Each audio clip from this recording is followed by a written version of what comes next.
نحمده ونصلي ونسلم على رسوله الكريم اما بعد فاعوذ بالله من الشيطان الرجيم بسم الله الرحمن الرحيم اللهم صل على سيدنا ومولانا محمد وعلى ال سيدنا ومولانا محمد وبارك وسلم الصلاة والسلام عليك يا سيدي يا رسول الله وعلى آلك وصحابك يا سيدي يا حبيب الله۔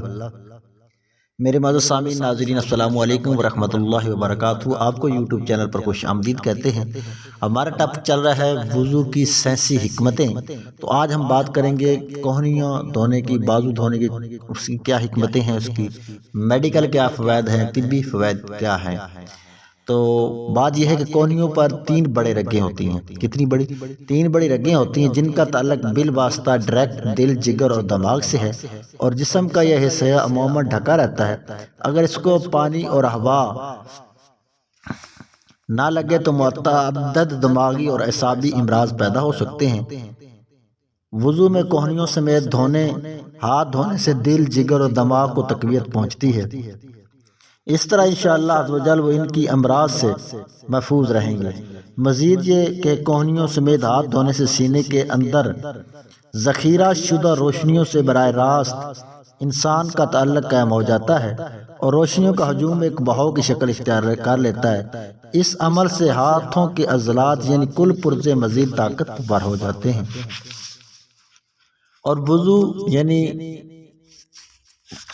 وضو میں ہاتھوں کو کوہنیوں سمیت دھونے کے فوائد یہ ہیں کہ دل، جگر اور دماغ کو طاقت ملتی ہے، اور انسان کے اندر کی روشنی میں سینے کے اندر جو روشنیوں کا تعلق جو ایک برقی ہوتے ہیں وہ تقویت میں آتے ہیں، اور ہاتھ کے عضلات، ہاتھوں کے پرزے وہ طاقتور ہوتے ہیں۔ سر کا مسح کرنے کی حکمتیں کیا ہیں؟ سر کے مسح کرنے سے کیا فوائد حاصل ہوتے ہیں؟ طبی طرح انسان کو کیا فائدہ ہوتا ہے؟ سر اور گردن کے درمیان حبل الورید یعنی شاہ رگ واقع ہے۔ نحن اقرب الیہ من حبل الورید، اللہ پاک فرماتا ہے انسان ہم تمہاری شاہ رگ سے بھی زیادہ قریب ہیں۔ اس کا تعلق ریڑھ کی ہڈی، شاہ رگ کا تعلق ریڑھ کی ہڈی سے ہوتا ہے، اور حرام مغز اور جسم کے تمام جوڑوں سے۔ جب وضو کرنے والا گردن کا مسح کرتا ہے تو ہاتھوں کے ذریعے برقی رو نکل کر شاہ رگ میں ذخیرہ ہو جاتی ہے، اور ریڑھ کی ہڈی سے ہوتی ہوئی جسم کے تمام اعصابی نظام میں پھیل جاتی ہے، اور اس سے اعصابی نظام کو توانائی حاصل ہوتی ہے۔ ایک صاحب کا بیان ہے کہ میں فرانس میں ایک جگہ وضو کر رہا تھا کہ ایک شخص کھڑا بڑے غور سے مجھے دیکھتا رہا۔ جب میں فارغ ہوا وضو کرنے سے تو اس نے مجھ سے پوچھا، آپ کون اور کہاں کے وطنی ہو، کہاں کے رہنے والے ہو؟ میں نے جواب دیا، میں پاکستانی مسلمان ہوں۔ پوچھا، پاکستان میں کتنے پاگل خانے ہیں؟ اس عجیب و غریب سوال پر میں چونکا، مگر میں نے کہہ دیا کہ 2-4 ہوں گے۔ پوچھا، ابھی تم نے کیا کیا؟ میں نے کہا وضو۔ کہنے لگا، کیا روزانہ کرتے ہو؟ میں نے کہا ہاں، بلکہ 5 وقت۔ وہ بڑا حیران اور بولا، میں مینٹل ہاسپٹل میں سرجن ہوں، اور پاگل پن کے اسباب کی تحقیق میرا مشغلہ ہے۔ میری تحقیق یہ ہے کہ دماغ سے سارا بدن میں سگنل جاتے ہیں اور اعضاء کام کرتے ہیں۔ ہمارا دماغ ہر وقت فلڈ مایا کے اندر فلوٹ یعنی تیرنا